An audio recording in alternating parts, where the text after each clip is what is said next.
All right, guys, happy Wednesday and stop everything because Taylor Swift, and yes, we are taking full credit for this. Stay-at-home moms, people that have been sending me tips, we are taking full credit for this journalism.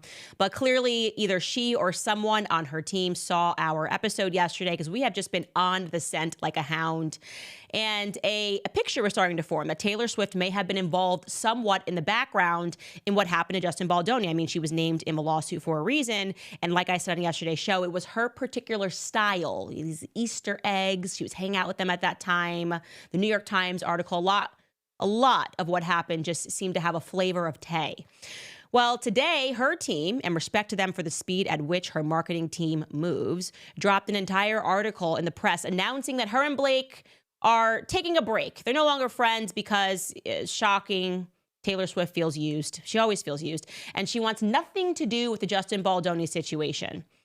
Is she being used, or are people starting to jump into lifeboats because Ryan and Blake's Titanic, the ship that not even God could sink, is sinking? It's going down because God is God, okay?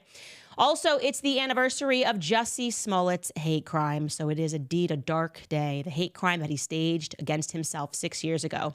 And so I decided to invite on the Nigerian brothers, the Unsundairo brothers, the people who helped him in the plot against himself. I ask them the burning questions that everyone wants to know, like, this is MAGA country. Who exactly came up with that line? You guys are going to crack up. These men are hilarious. So let's get started and welcome back to Candace.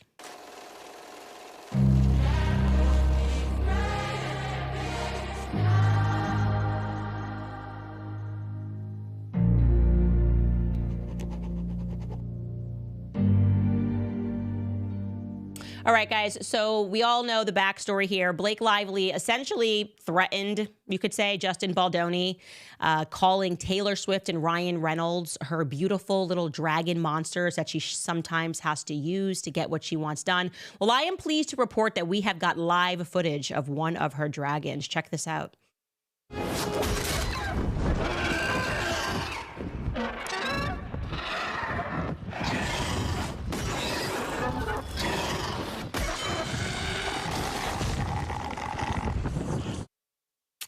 I am so sorry, Queen Khaleesi. It does not seem to be going well for you right now. Well, we'll tell you guys, yesterday we did this episode. Obviously, you saw it. I just was starting to put together this timeline like the psycho that I am and recognize that Taylor Swift was just in the mix a lot. She's listed on a special thanks to Taylor Swift on the credits of It Ends With Us. We had a lot of question marks about why that was. And again, just her particular flavor and style of I'm the victim and like these horrible men did something to me. And I personally did not feel that Blake Lively and Ryan Reynolds had the star power to get the New York Times to risk their professional reputation to help take down Justin Baldoni. That's like global star power. That's something Kris Jenner can get done, Taylor Swift can get done, Beyonce can get done, not Ryan Reynolds, not a Blake Lively for sure. Anyway, so today woke up, Daily Mail, huge article. And I want to tell you something first and foremost before we even discuss this article. Do not let people mistake you into thinking this is just a gossip column, okay? I've hung around some of these A-listers. I used to be friends with Kanye West. I know how this works. And let me tell you something that is well known in Hollywood is that Taylor Swift has plugs, especially at the Daily Mail, when she wants to get a narrative out. The person that works for her is this woman named Tree. And Tree is allegedly vicious. She will protect Taylor Swift's reputation by any means necessary. And they fold, okay? The editors, the writers, journalists, when she says, put something in the mail, it gets done. And I'm not saying that part allegedly. That is a fickety fact, okay? Take that to the bank, start a 401k. Tree knows how, when she feels Taylor Swift is being threatened, she's going to protect her reputation.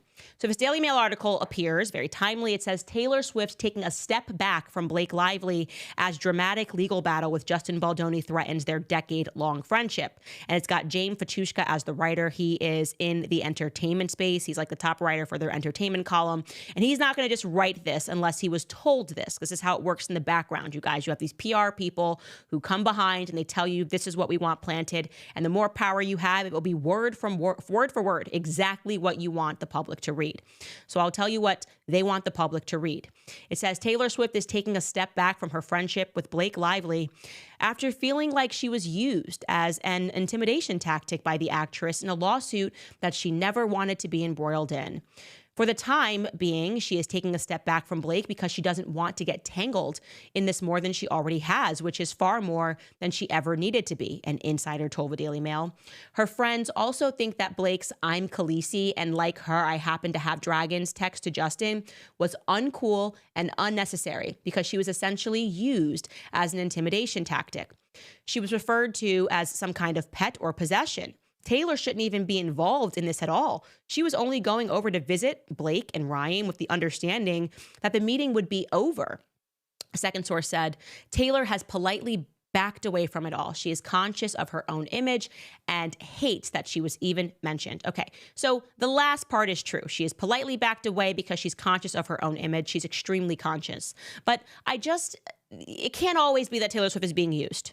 She can't always be being used. I'm sorry. It's been like 20 years of her being used, and I don't feel that that is the true story, okay?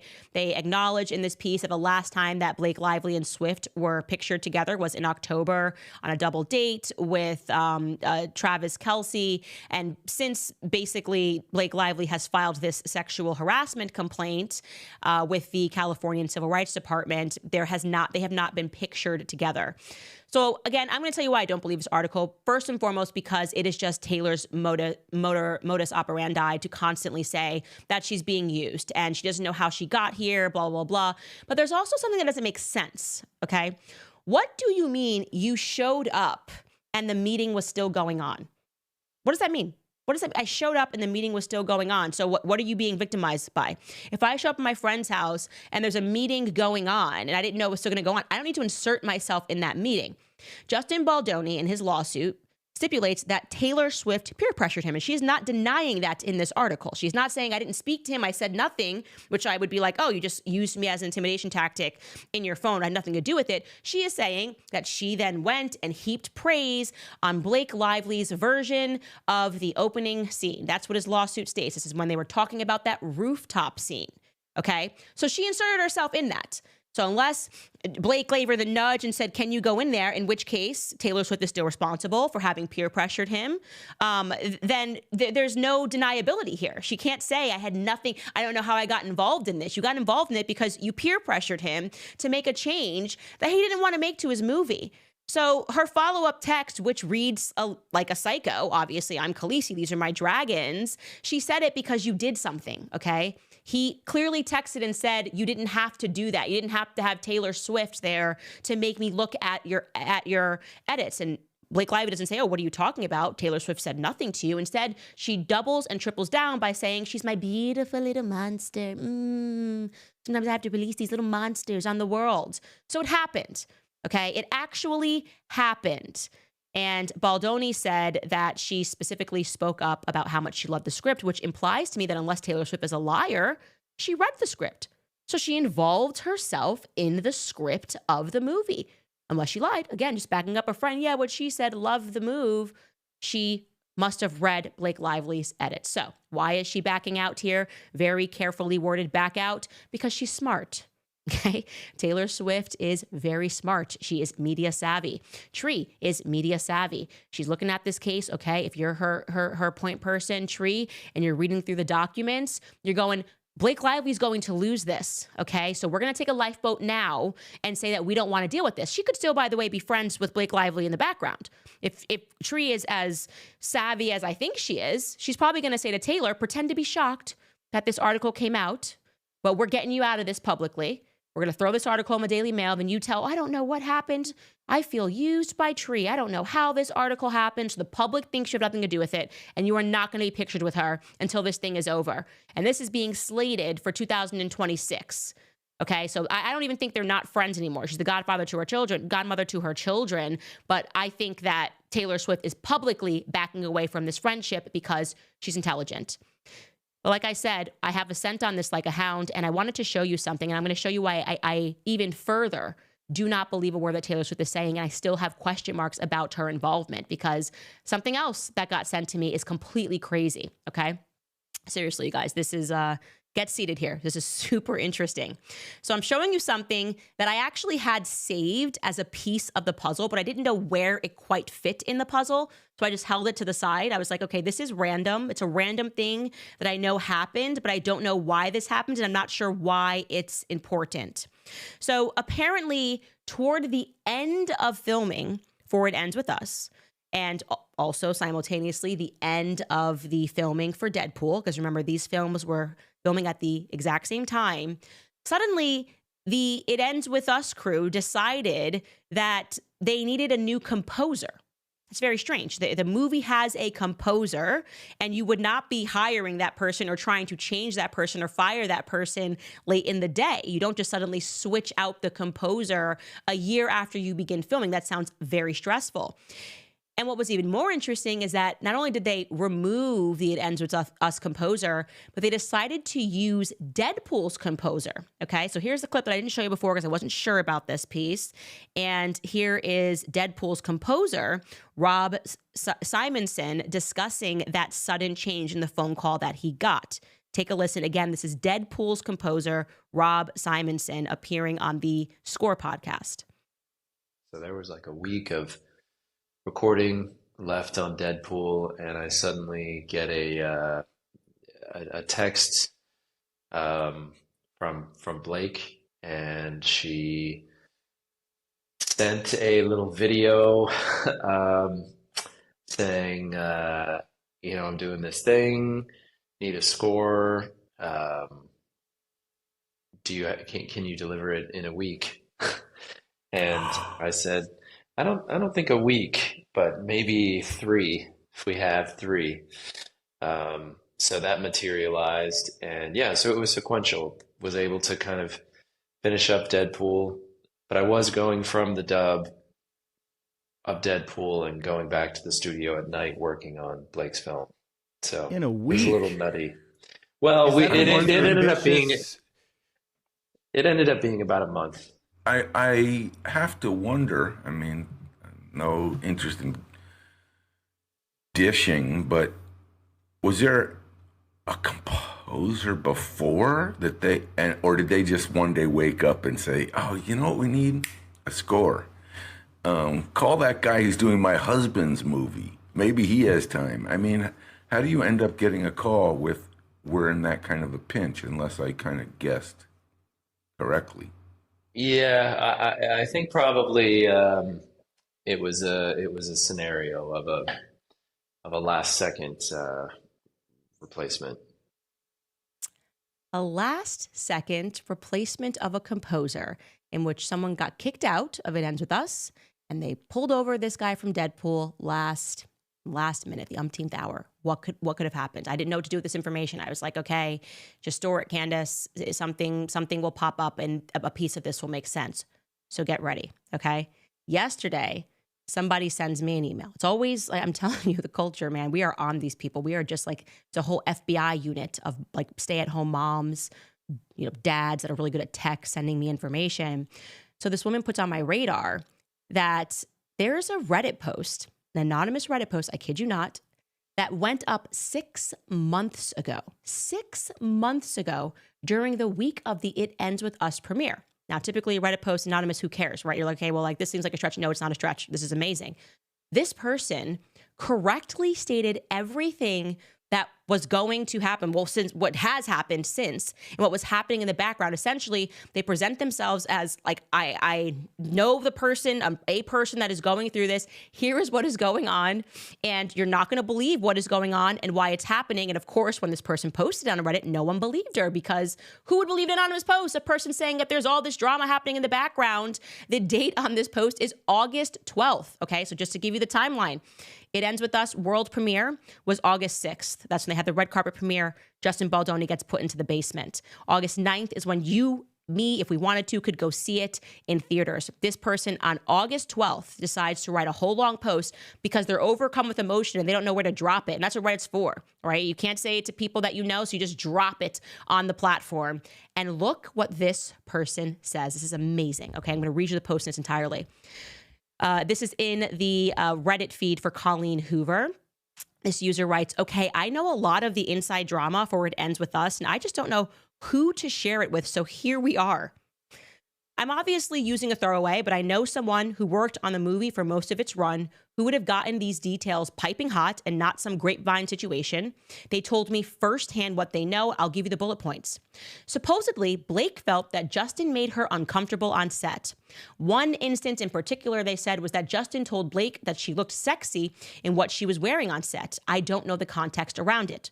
Pause there. Fact check, true. It was in Blake Lively's lawsuit. She said that he used the word sexy. This is a huge part of a lawsuit that we then found out in December. This person's dropping this tea in August. And Justin Baldoni's defense was this was a word that she introduced into our lexicon, so to speak, in terms of our friendship. She used to say sexy. So when I said sexy, I thought that was an okay term. So this person knows that. It's in both of their lawsuits.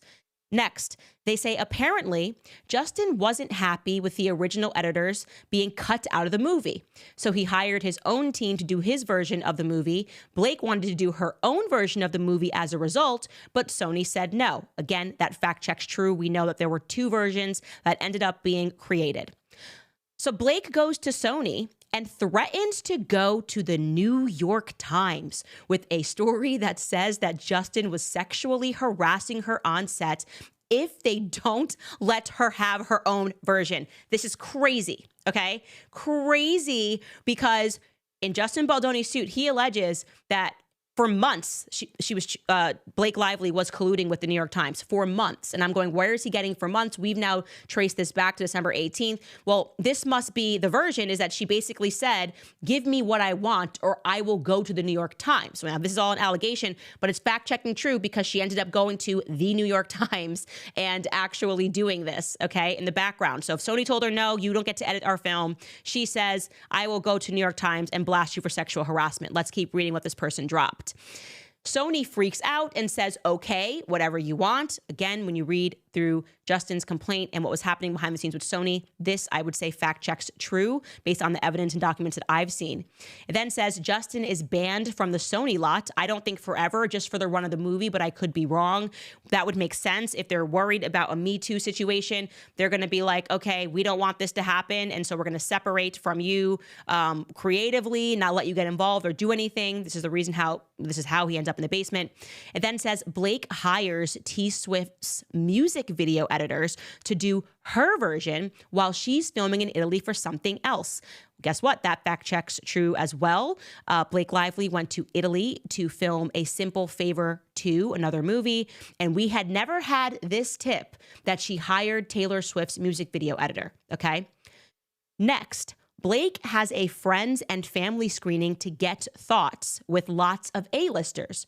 Ben Affleck, Bradley Cooper, I think, et cetera, et cetera. Now, why is that stunning to me? Because another piece I couldn't figure out is why in the credits, when they make fun of It Ends With Us and they put in Gordon Reynolds, if you could pull that credit up right now, Skylar, if we could pull in the credits from It Ends With Us, if we have it, they also included Bradley Cooper, and I didn't know why. I was like, why is she giving a special thanks to Bradley Cooper in the It Ends With Us? Why did Blake Lively move to do that? That made no sense to me. This then locks that in. Bradley Cooper then sees the edit that was done with Taylor Swift's editor. This person had the tea. Let's keep, yep, there we go, right there. So you see, we're pulling this up now. Gordon Reynolds, that top line. I was like, why is she thanking Bradley Cooper, Taylor Swift, Britney Spears, she wore her outfit, Austin Swift? I was like, what? Why are we thanking Bradley Cooper?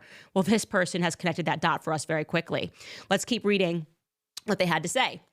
So she gets their thoughts. Everyone is like, this movie makes no effing sense. Blake realizes she needs to hire an experienced film editor to fix it. So Blake uses a T Swift song in the movie that the studio loves having in there. Again, that fact check's true. We all know that they used a Taylor Swift song and they did a lot of press about that. Taylor Swift finds out that the original composer for the movie is someone that she worked with in the past that was mean to her. And she says it's either me or it's him.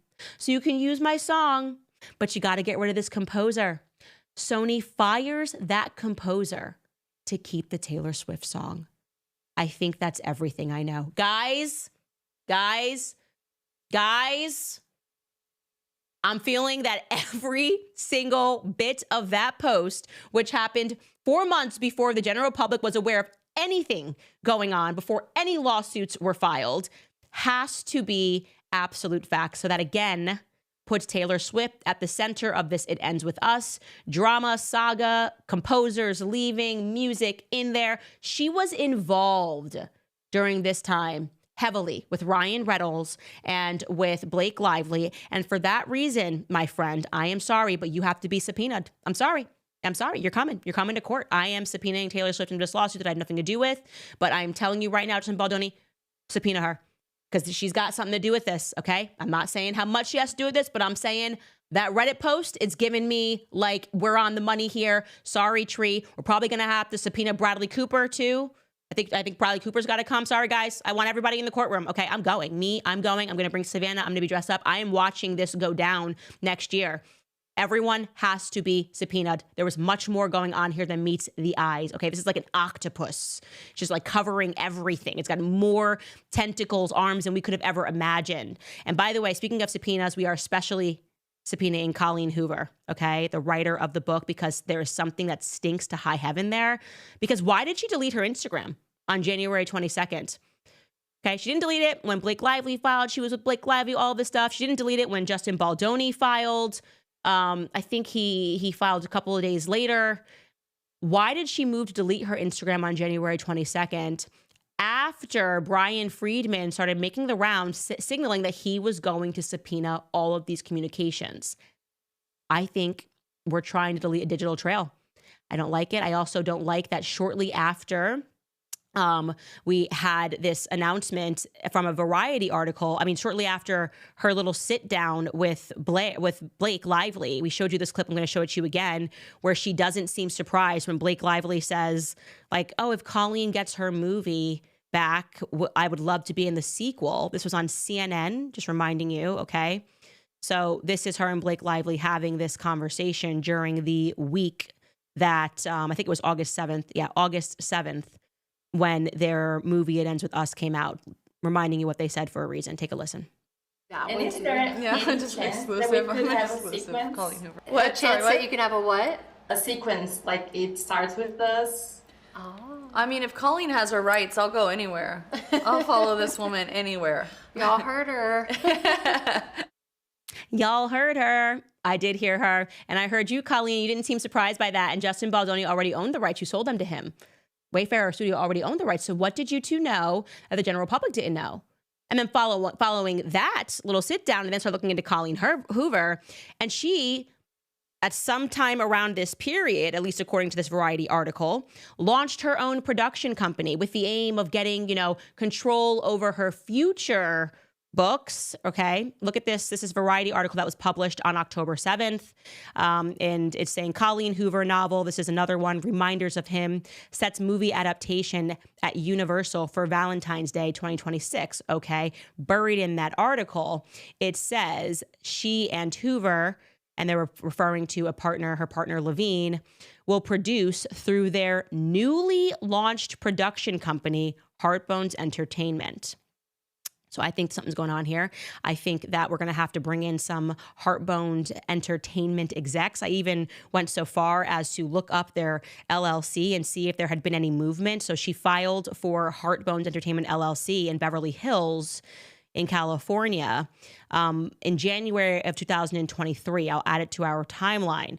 But there was a change. Go back to that. And this screenshot doesn't show you. She changed her agent for this LLC in October, right? So right around the time that this came and this announcement came of Heartbones Entertainment, she moved to make her agent a very, very high-flying law firm, a lawyer there that works for a law firm that's recently changed its name. I mean, they repped everyone from Johnny Depp to Brad Pitt. I mean, A-list, Jake Gyllenhaal. And I'm going, what's that move about? I've got questions. I got to dig a little into Colleen Hoover, this production company being launched, the little you heard her. Yep, we did hear her, Colleen. We did. It's echoing in my mind, Colleen.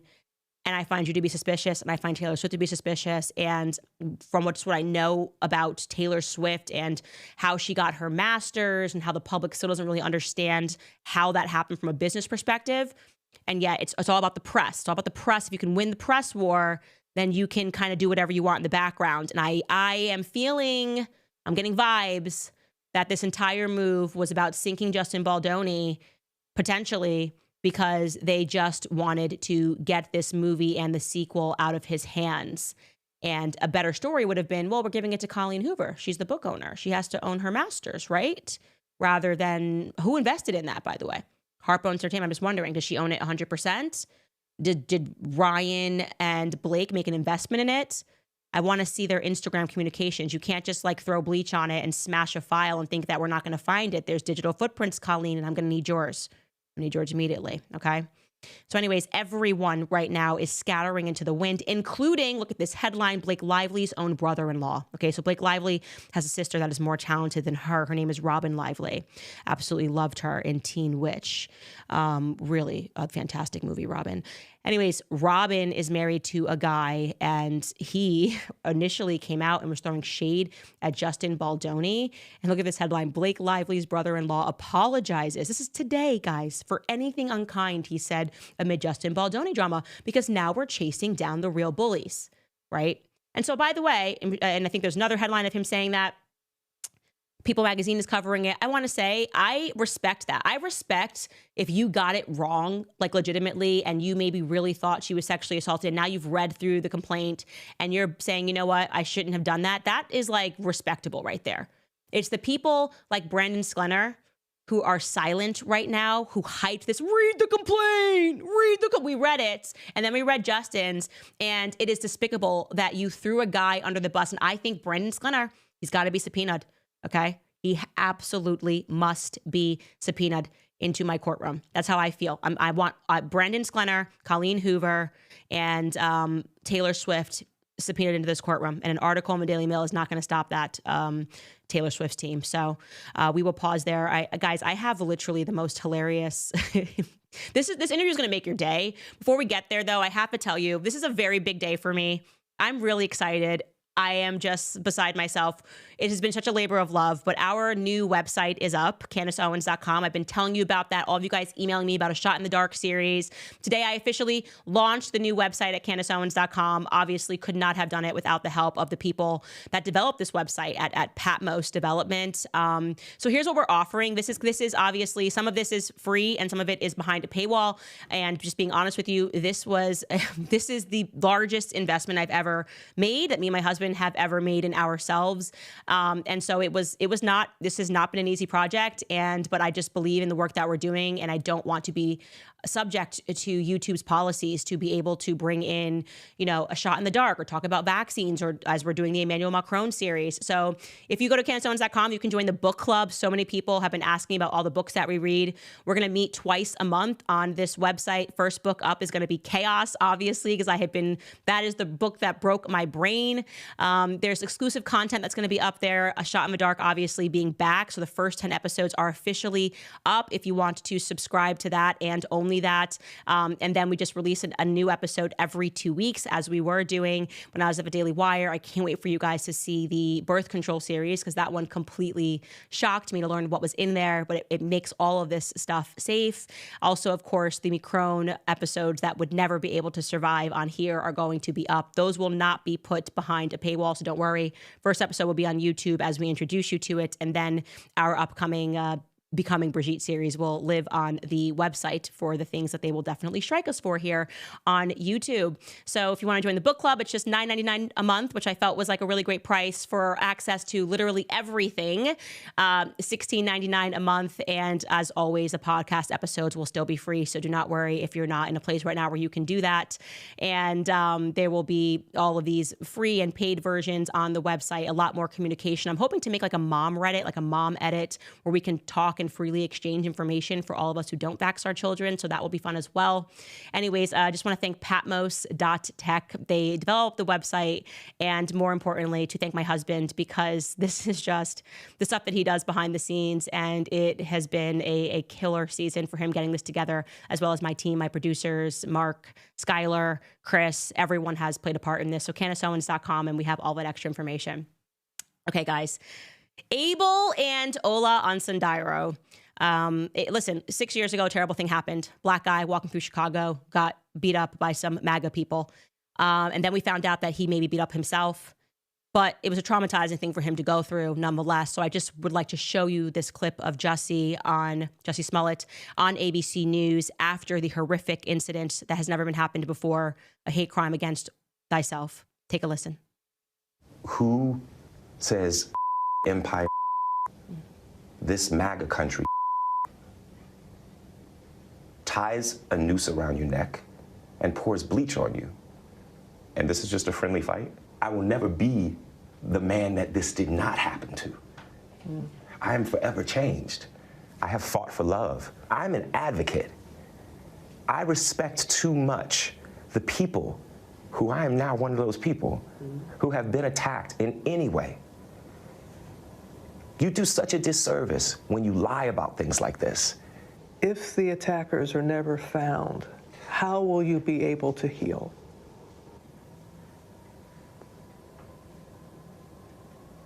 I don't know. Let's just hope that they are. You know what I'm saying? Like, let's not go there yet. Let's I'm not laughing, you're laughing. And for those of you that are laughing in the chat, I'm completely disgusted with you. This was a real attack. It's just one that we've never considered.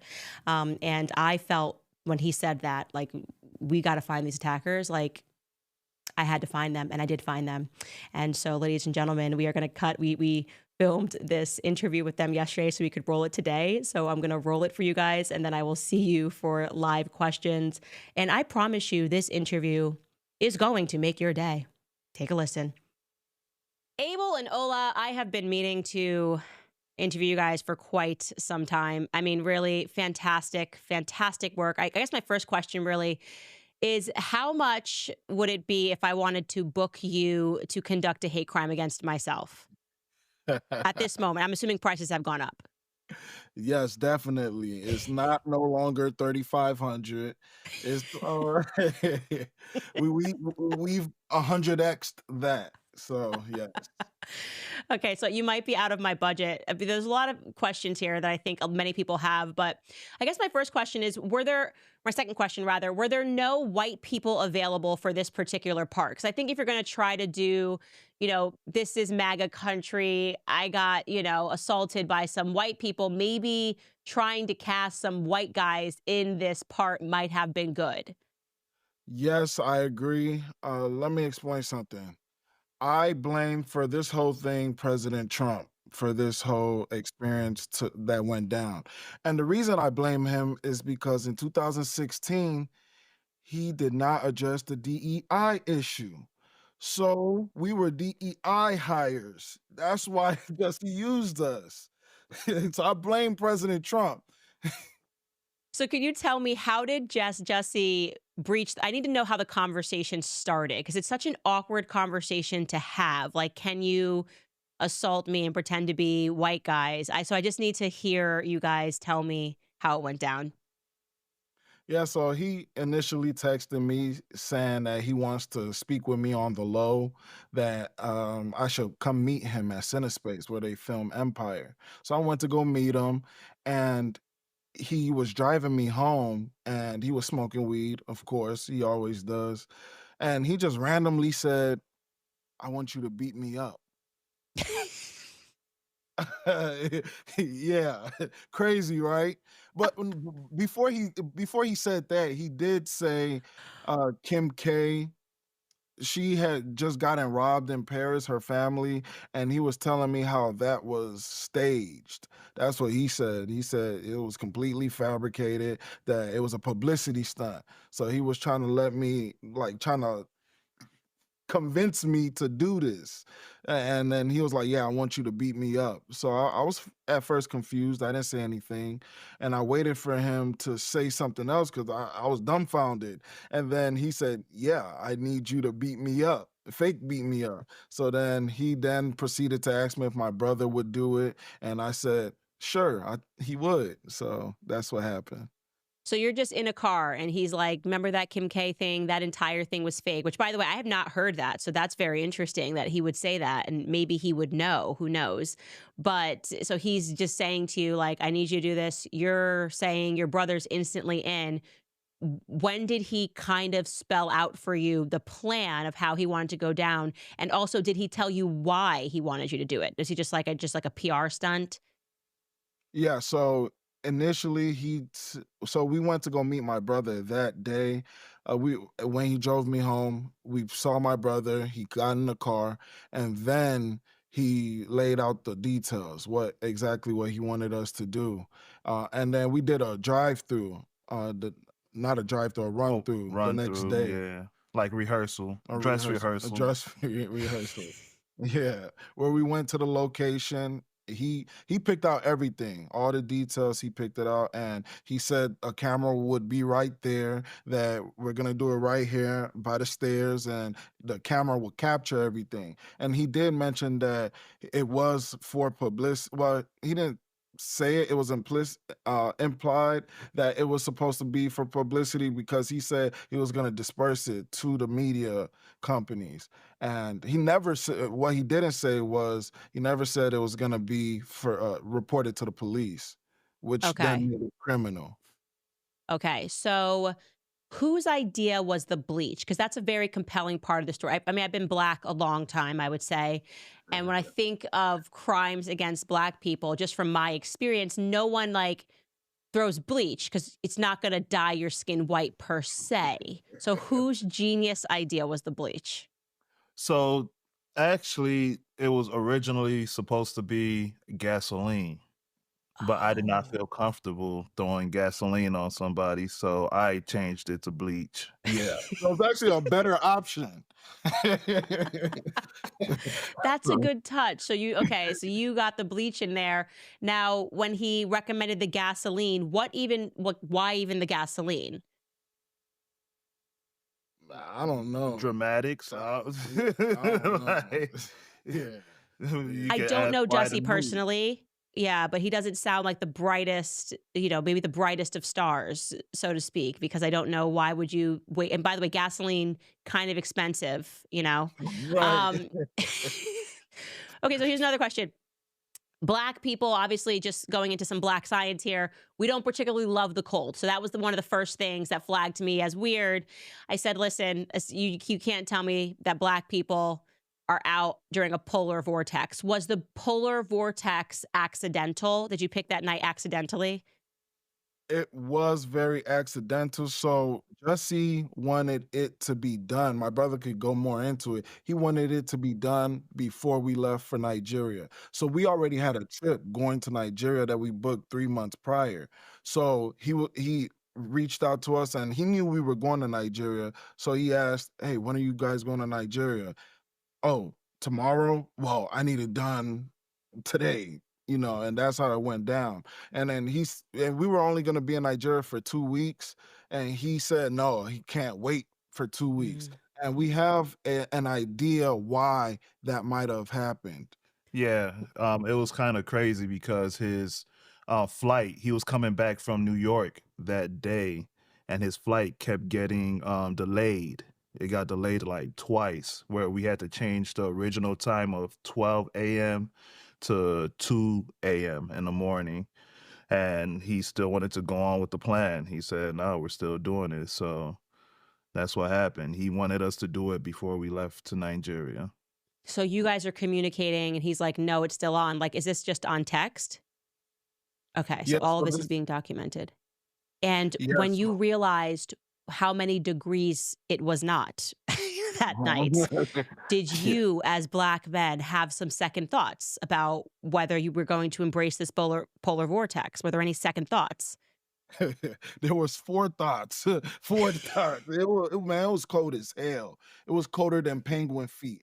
I'm saying, there was times we were like, you know what? Let's just go back, bro. Let's just go back. Yeah, no, actually, because he was late. He was not at the exact spot exactly at 2 a.m. So we gave him literally a couple minutes to show up Yeah. because we weren't gonna wait out there. But Lord behold, he showed up at the last minute.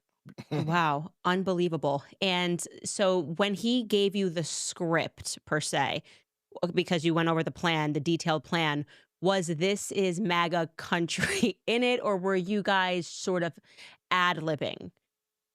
MAGA country, I feel that we came up with that, but all the other stuff, like the real bad derogatory stuff, that was all Jesse. Yeah, the red. Well, he wanted the red hats, and we just made it MAGA country. This is, you know.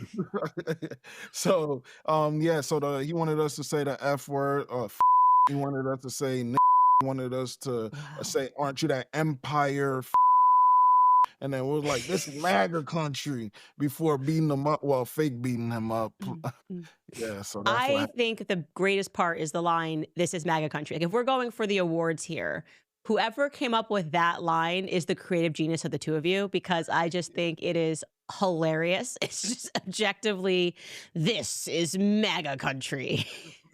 No, he wanted us to get like actual "Make America Great Again" hats, but we couldn't find them nowhere in Chicago. In Chicago, the So bluest city ever. so So, we yeah. just got a regular red hat from the beauty supply. And did he say to you, what did he say about your not white faces? Like, was it his suggestion that you had to cover them? Well, what did he say? Yeah, so since there were gonna be cameras, he said, make sure you cover your face, wear masks and all that. So you couldn't see our face. It was to the point that so my brother and I, we were playing, it was an acting gig for us. So we were playing white supremacists, white racists from the South. So we even came up with names. He was Bubba, but I didn't have no name. So so it was it was so believable to the point that when we were in the Uber on our way there, the Uber driver told the police that they were white guys. So he thought we were white.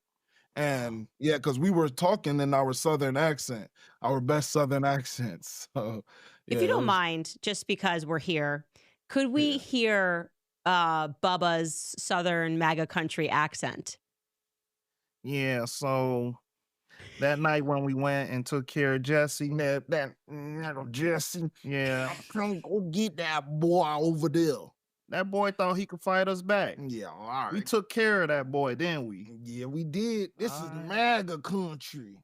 And you better know it. I don't know if we're gonna get in It's trouble for that. terrible. Your but- accents are terrible. I know. You sound like two Nigerian men trying to sound like you're from Tennessee. They're terrible. Oh, Hey, people from Chicago don't know. You know that's yeah. Oh my gosh, it's so funny.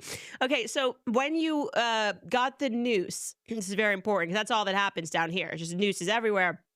Did you ever expect that following the incident, Jesse would be so dumb as to leave the noose around his neck and still be holding the sandwich? Because this seems like this maybe went wrong in the improv skit. Because I do think that if I was getting jumped with gasoline and bleach and being called the N-word and the F-word, that I might drop the sandwich. Like, it's not that Subway's not particularly the greatest thing I've ever eaten. And he didn't do that. So what happened there? he might have been hungry, Right? especially after an ass whooping. Yeah, that ass whooping was pretty hard on him. Yeah. But we think he left the noose for a reason. And so 2 months prior, I think in December, a bill was passed, or it passed the Senate floor or the House floor, and then it was going to the other side, and it was the anti-lynching bill. I don't know if it was called that at that time.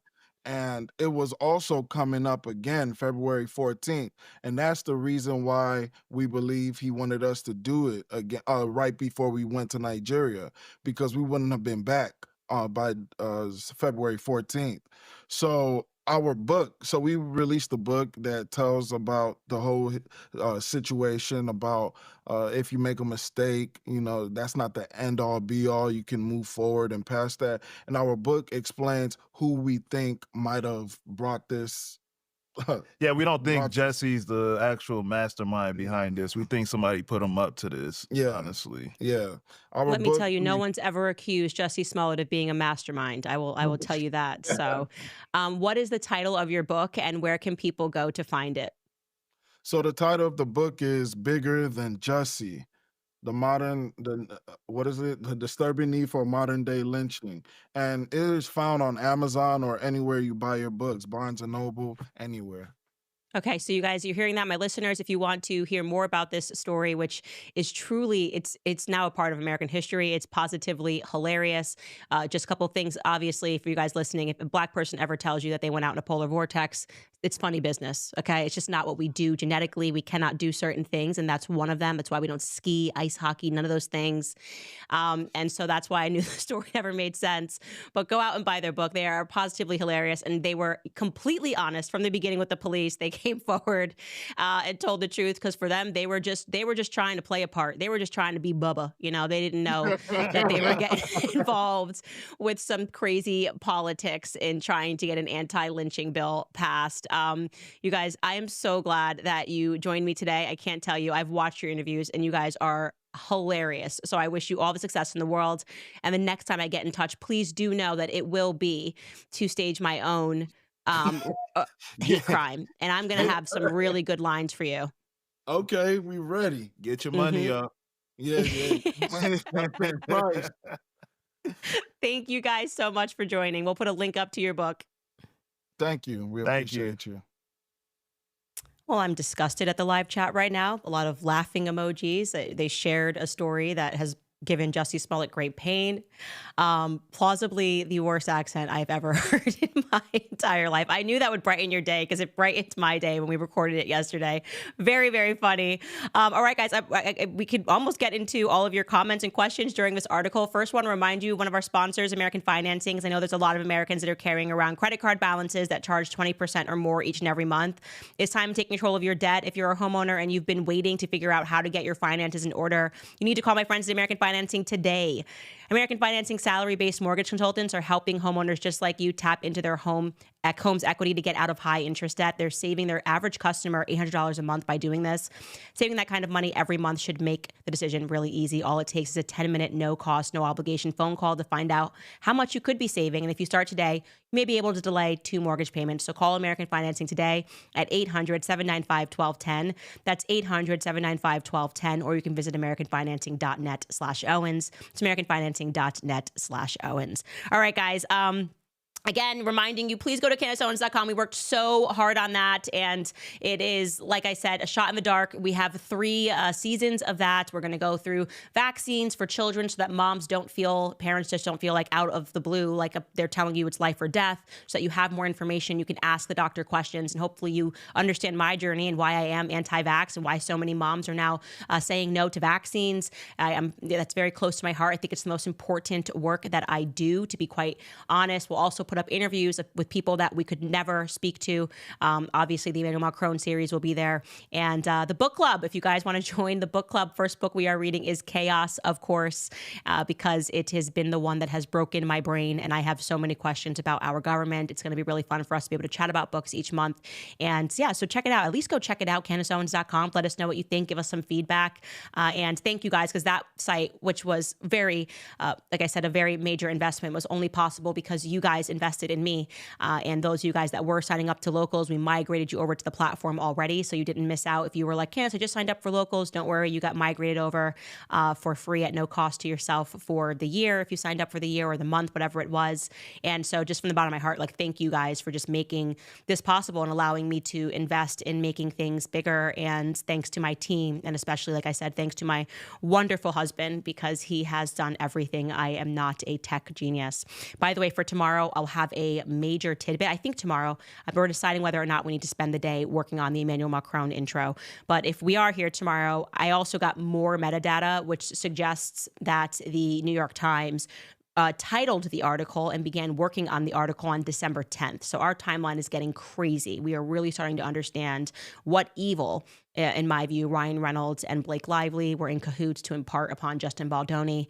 And we are being copy and pasted from right now. I'm literally having the Daily Mail steal our content and create articles and pretending that they found all of this stuff. And it obviously is not true. You guys did. We did. It is our little CIA Candace Investigation Academy, whatever you want to call it, that association that's sending all of this information to info@candace.com. So many insiders saying, I worked here, I worked there, I'm on set, or just saying, have you seen this? So it's you guys, like it's independent journalism, the people at home that are making dinner for their kids who find time at night to look up some stuff. So I want to thank you guys and credit you guys, and you should know that you are bigger than the media. Okay, we're already at 50 minutes, but I do want to get to some of these questions. Oh my gosh, the Officer Tatum is here. He says, Candace is the GOAT. That is my brother. I absolutely love, obviously, Brennan Tatum. I love Corinne Tatum. So thank you guys so much for donating just now to the show. You could have just gotten a whole year subscription to CandaceOwens.com. Beans writes, Candace spilling the tea all over the place. Thank you. Thank you for supporting the show. Kim T writes, I love your straightforward, telling it how it is commentary. You're the best. I get a good laugh listening to you. Thank you. I genuinely am just so happy. Like, I'm happy to be free. I'm happy to be independent. And I'm just happy that more people are getting to hear me and not believe all of the horrible things I feel like the media said about me for years. It feels like we've now gotten to a place where people know that it's not true. Alex Needham asks, I didn't know I needed this interview, but I did need it. See, I knew you guys needed it. We needed the Nigerian brothers. They are just gems. I love them. And by the way, they never lied to the police. For them, it really was an acting gig. They got cast as two white racist men in the middle of a Chicago vortex. That was real. They were happy about being cast for $3,500. And they said, Jesse wrote them a check. And when we were offline, they said they don't accept checks anymore. So if I do book them, I'm going to have to pay them cash, I assume. They're done with the business of putting things in writing. So when I execute my hate crime against myself, I'll keep you guys posted. Mud writes, Blake and Ryan are visible farts. Okay, Mud, thank you for that. Thank you very much for that. Erie says, Candace always pulls up with the smoke and receipts. Yes, like I said, my investment in this, to me, it's not a Hollywood story. It is a Me Too story. It is a political movement that got hijacked by women that understood they could easily take down men who would not be able to defend themselves against toxic femininity. And I have 3 sons. And so I am going to see this through until the very end. Like I said, me and Savannah will be at the courthouse. We will be dressed, ready to go, sunglasses at the courthouse. I deserve a seat in there, and I hope that you guys will encourage them to give me a seat in there, Justin Baldoni's legal team. Because I'm sure they're watching this too. They don't even know any of this. They're watching this, finding stuff out. Justin Baldoni's team is like, what? This is crazy. We got to subpoena Taylor Swift. Yeah, you do. You have to subpoena her. Belle Eve writes, T Swift Easter eggs are strategically planned for months and years. Nothing seems out of her control for a beneficial narrative or profit. Either there's more to the plan or this is the implosion of it. Yeah, I just have a lot of questions. She just was hanging out with them a lot during that time and involved in the movies and I just know how friends are when girls chat. I don't think she just walked in there and said, hey, I love her script changes. That doesn't sound right to me. So backing away from it now feels a little shady. I'm not saying I'm blaming Taylor Swift for everything. I'm just saying that I don't buy that she didn't know he was going to be there. Or you either read the script or you didn't. But I do probably buy that she was a little embarrassed about that text message referring to her as a dragon because it is bullying. And she has very carefully crafted her brand and making people believe that she doesn't engage in that. But I actually think she does, a lot. And people can't defend themselves against whatever narrative she puts out with her Easter eggs. I think men are scared to stand up and say that actually didn't happen. Fadi Shraki writes, Candace, big virtual hug from your #1 Syrian Arab Muslim fan who happens to be a homo but not fake or gay. I'm glad that you're not fake or gay. That's amazing. We pray for you and your family's safety and prosperity. Keep doing God's work. Waking up every day at 1 a.m. to watch your show from Dubai. God bless. And yes, even as a Muslim, Jesus is king. I love that. I really want to go see Dubai. And that's like on me and my husband's list, but I can't stop being pregnant. I don't know. It's like a disorder or something. I really gotta talk to a doctor, see a doctor about this. South Pole writes, this is a 2-part comment, a super chat. Candace, maybe this is a little crazy to ask, but we have a red pill friend and content creator named Adam Francisco. He does not have a large following on YouTube, but he has been a staunch supporter of Trump and the conservative movement. He has been in need of a kidney donor for a while and has been posting the last couple of weeks that he is in dire need of a transplant and is asking his limited supporters supporters if they can, or if they know anyone who can help. Well, we have just now broadcast that to at least 1 million people who will see it. So Adam Francisco is his name. He did not include his handle here, content creator. You never know. Sometimes somebody sees something and the next thing you know, he gets a new transplant. At the very least, people can keep Adam Francisco in his prayers. All right, guys, we will stay on the hunt. Like I said, we don't know if we're going to be back tomorrow. I want to come back because I have to show you that metadata thing, and there's some other stuff going on that I have to talk to you about, but I also have to work on this Macron piece, so it's crazy right now. But keep emailing us stuff to info@CandaceOwens.com, and please, we worked so hard on this website. If you are watching this right now, as 72,000 of you are, please just at least go visit CandaceOwens.com, and, you know, it was a major, major investment, and again, thank you guys for allowing us the ability to make that investment in what we believe to be us just trying to get the truth out without the restrictions of social media. So I love you guys so much. I'm glad you enjoyed the Nigerian brothers, and we will see you maybe tomorrow.